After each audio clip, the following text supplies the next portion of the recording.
Welcome to our third lecture in this series. Today we'll be talking about the generation of action potentials, and this will be presented by Cassandra Weston, Melissa Lezama, and Jonah Plain. My name is Cassandra, and today we will be discussing action potentials. As discussed in our previous lecture, in neurons with chemical synapses, the action potential is a message that is sent from the axon hillocks in one direction down the axon towards the axon terminals. Here we have a neuron, and this is considered the body of the neuron and called the soma.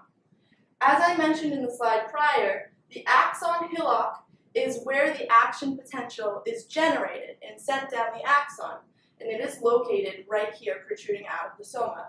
As you can see, there's no glial cells as they begin further down the axon. We have also discussed glial cells, such as oligodendrocytes, which insulate the neurons in the central nervous system, and Schwann cells, which insulate the axons in the neurons in the peripheral nervous system. We have a visual over here.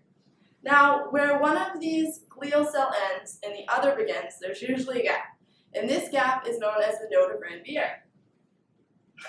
Now, the node of Ranvier and the axon hillock are crucial in maintaining and generating action potential, not axon potential.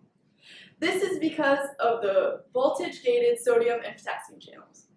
Hi everyone, my name is Melissa, and today I'm going to be talking about selective movement of ions across the membrane. In order to understand how an action potential is generated, we must first understand how ions move inside and outside of the cell across the membrane. So in this first picture, on the inside of the cell, on the left, we have a very low concentration of the sodium cation and an anion. On the outside of the cell, we have a very high concentration of the sodium cation and an anion. In the center, this is the cell membrane, and notice there are no channels, so there's no flow of ions across the membrane, moving inside of the cell or outside the cell. In this second picture, we've introduced an ion channel. In this case, the ion channel is selectively permeable, meaning that it only allows the sodium cation to go across or outside of the cell. In this case, because the sodium concentration is so low on the inside of the cell, the sodium ions move across the membrane and into the cell.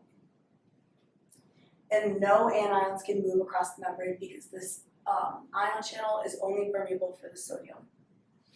As the sodium moves across the membrane, this side, the outside of the cell, loses positive charges, and the inside of the cell gains positive charges. As the inside of the cell gains positive charges, the charges begin to line up along the membrane, and the negative charges begin to line up along the outside of the membrane because they attract each other. As the positive charges accumulate, they begin to repel other positive charges from moving inside of the cell. And this is the equilibrium stage, where the ions are moving inside and outside of the cell at the same rate. All the positive charges are lined up on the inside of the cell, and all the negative charges are lined up along the outside of the cell.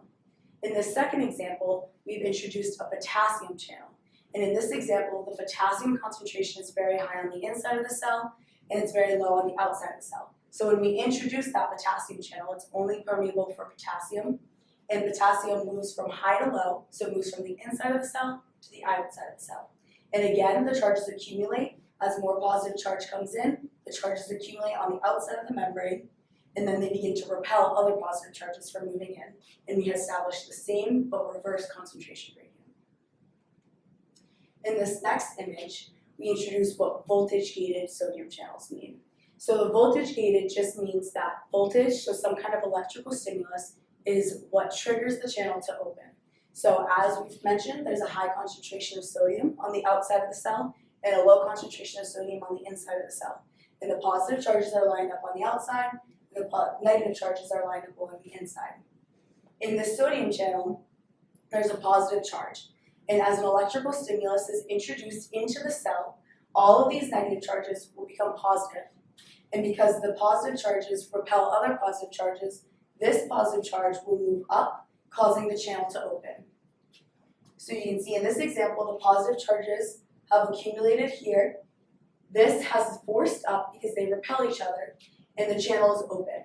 And because the concentration of sodium on the outside of the cell is so large, all the sodium comes into the cell. So if we see what that looks like on a graph, We can see the membrane potential on this axis and the time on this axis. The voltage-gated sodium channels only open for a specific amount of time, usually around 1 millisecond. So again, we have this figure where the channels, the ions are coming and the charges is flipped and the channel becomes open. And as the channel is open, the sodium comes into the cell. And here we can see at the resting potential, it's between -60 and -80 millivolts, and the channel is closed.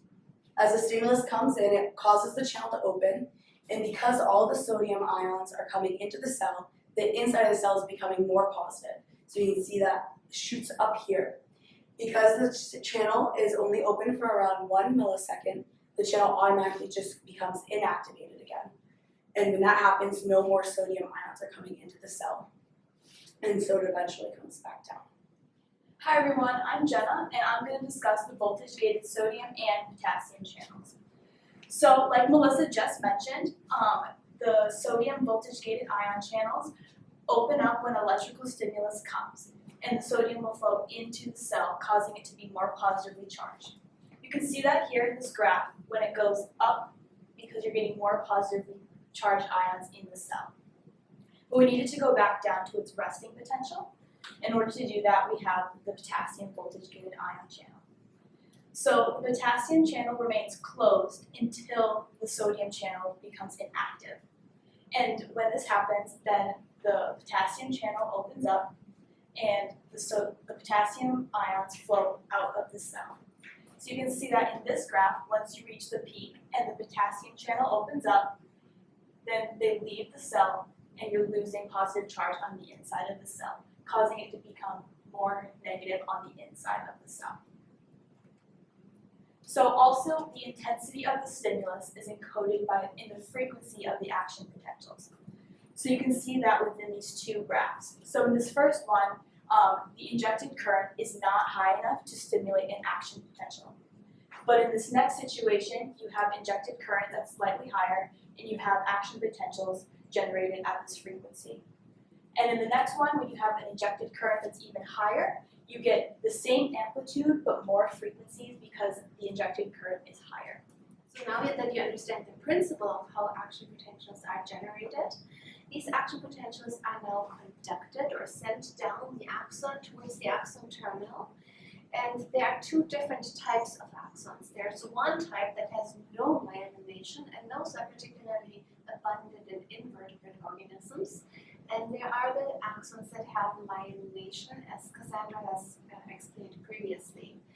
And the difference between those two neurons is that in the ones that have no myelination, these voltage-gated sodium and potassium channels are throughout the entire membrane of these unmyelinated neurons.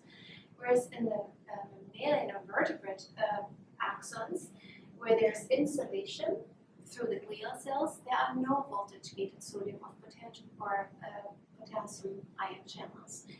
In these ones, the action potential basically is recharged here at the node of Rambier, recharged here, and recharged here. So it migrates much faster along the axon compared to the invertebrate neuron. And you can see this in this picture. Sorry, I just clicked this. Okay. Oops. Just go back. And you can see this in this picture here. If you start at the same time, at the time number 2, this action potential has migrated faster than this action potential because there are constantly ions flowing in and out of the membrane here. And as you come to time number 3 here, you can see that this action potential has already migrated much faster towards the axon terminal. And for that reason, neurons that have myelinations conduct action potentials much faster. Okay, and that concludes our presentation on action potentials.